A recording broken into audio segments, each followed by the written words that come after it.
Allahabad high court से बड़ी खबर है। बढ़ते धर्मांतरण मामले पर जताई है चिंता। धर्मांतरण मामलों पर लगनी चाहिए रोक नहीं लगी तो एक दिन बहुसंख्यक आबादी अल्पसंख्यक हो जाएगी। हाईकोर्ट ने ये कहा है, ऐसे मामलों पर फौरन रोक लगनी चाहिए। हाईकोर्ट का ये भी कहना है। कोर्ट ने कहा है कि यूपी में SC ST और अन्य आर्थिक रूप से कमजोर व्यक्तियों का बड़े पैमाने पर ईसाई धर्म में धर्मांतरण हो रहा है। हमीरपुर के कैलाश की जमानत याचिका पर सुनवाई करते हुए हाईकोर्ट ने ये टिप्पणी दी है।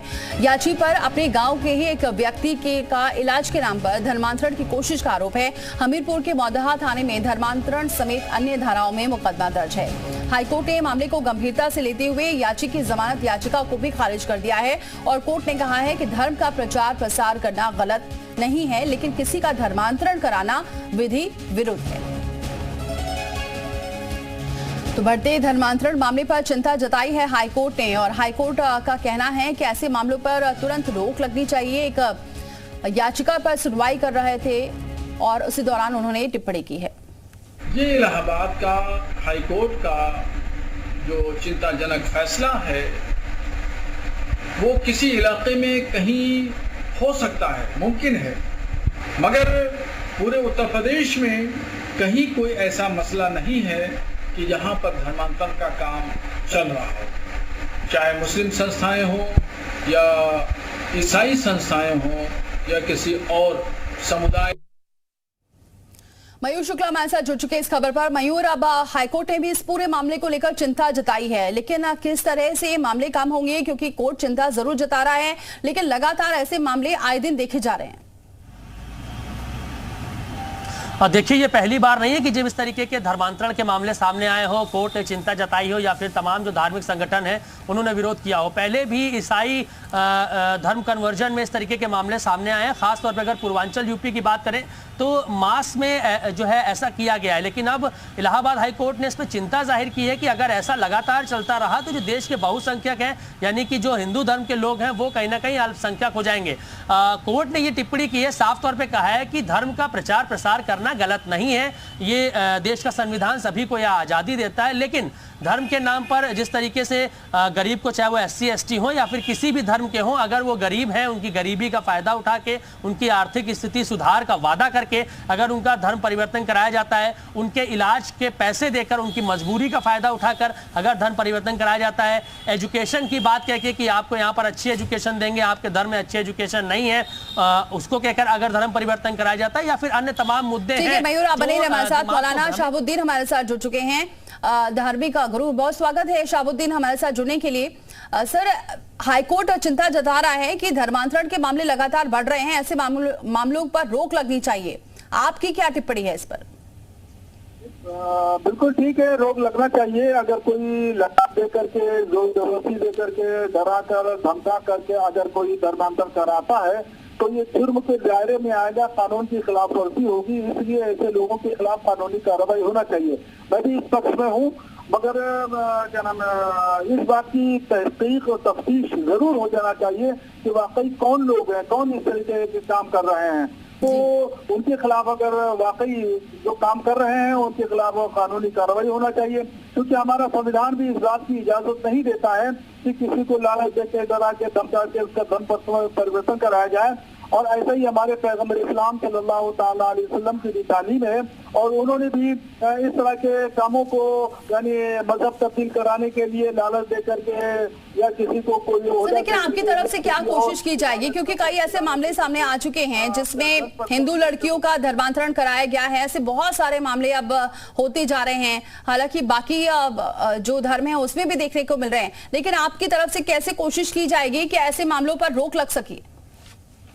हाँ बिल्कुल, हम भी इस बात को अल्लाह लेना अपनी मीटिंगों में, मस्जिदों के जुमे के खुतबों में, मजहबी जो जलसे हैं उसमें भी हम लोग इस बात को एलानिया तौर पर कहते हैं कि किसी का मजहब तब्दील न कराया जाए। अगर कोई खुद अपनी मर्जी से अगर कोई मजहब तब्दील करना चाहता है तो वो कानूनी दायरे में आए और वो ठीक है। ये आपकी बात सही है कि कानूनी दायरे में आना चाहिए। मौलाना शहाबुद्दीन आप बने रहे हमारे साथ। महंत राजूदास भी जुड़ चुके हैं, पुजारी हैं हनुमान गढ़ी के। बहुत स्वागत है राजूदास जी हमारे साथ जुड़ने के लिए।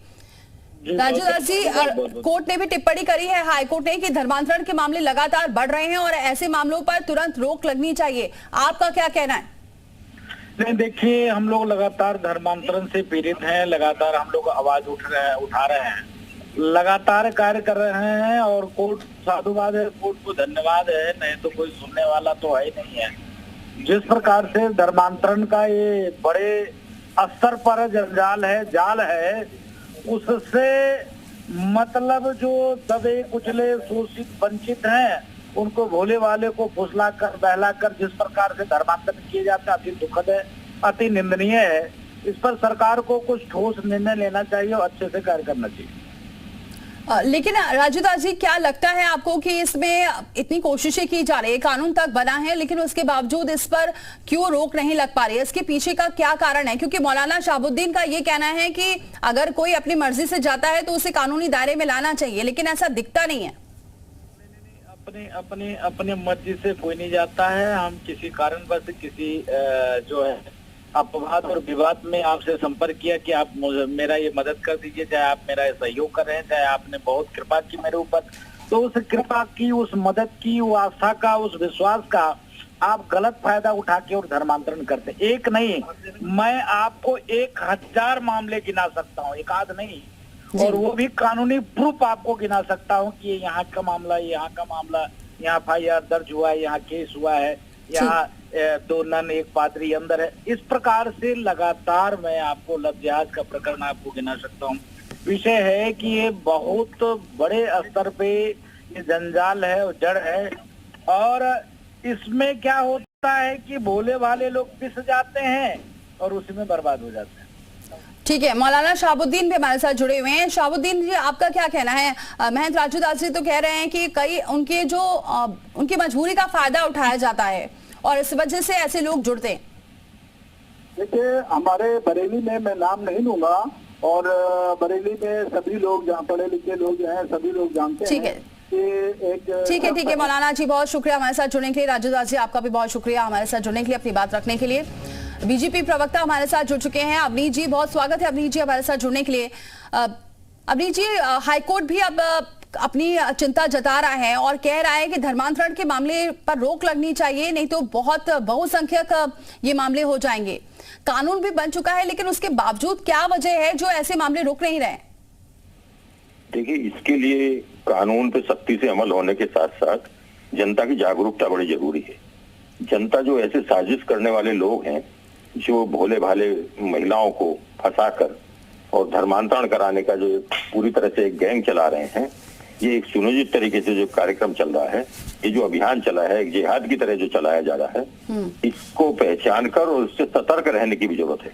हमें महिलाओं को और बच्चों को और अपने परिवार और आसपास सबको सतर्क करना चाहिए कि ऐसे झांसे में ना आए, इस तरह के लोगों से बच के रहें, क्योंकि ये जिंदगी खराब कर देते हैं। कानून अपनी कार्रवाई करता है, पर जीवन जो खराब हो जाता है और बाद में जो संकट खड़ा होता है, वो अपने आप में बड़ा दुखदायी और पीड़ादायक होता है।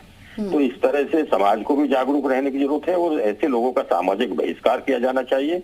और कानून तो सख्त कार्रवाई कर ही रहा है, कानून को और सख्ती से और इस तरह की गंभीरता से जांच कराकर। लेकिन अवनीश जी, यहाँ मामले ये सामने आ रहे हैं कि अभी जैसे ये जो ताजा मामला सामने आया है, उसमें ये कहा गया है कि बीमार थे और इलाज के नाम पर धर्मांतरण हो रहा था, ये याचिका दाखिल की गई थी। तो कोर्ट का यही कहना है कि लोगों की मजबूरी का फायदा उठाया जा रहा है। तो ऐसे में कैसे ऐसे लोगों को भी पहचाना जाएगा, लोग कैसे जागरूक हो पाएंगे? और जब आप भी कह रहे हैं कि कानून बना है, उसके बावजूद कहीं ना कहीं वहां पर कुछ ढिलाई है जिसकी वजह से केसेस बढ़ रहे हैं। नहीं, मैं ढिलाई नहीं कह रहा हूँ, कानून काम कर रहा है। योगी जी के आने के बाद से कानून पर जितना सख्ती से काम हो रहा है, इतना पहले नहीं हो रहा था। पर मैं कह रहा हूं कि कानून अपना काम करता है, कानून सख्ती से काम कर ही रहा है, परंतु जनता को भी जागरूक होने की जरूरत है। और ऐसे जो साजिश करके और बहका कर, फुसला कर, धोखे में रख कर, लालच देकर जिस तरह के जो गैंग काम कर रहे हैं, उनको चिन्हित किया जाए और उनकी देखा जाए कि इनकी जड़ें कहाँ है, उस पर भी प्रहार करने की जरूरत है। और जनता को तो जागरूक होने की जरूरत ही है। इस तरह के लोगों का सामाजिक बहिष्कार हो और उनको सामाजिक बहिष्कार के साथ साथ उनको सामाजिक प्रताड़ना भी दी जाए तो ज्यादा बेहतर हो। बहुत शुक्रिया अवनीश जी हमारे साथ जुड़ने के लिए, अपनी बात रखने के लिए।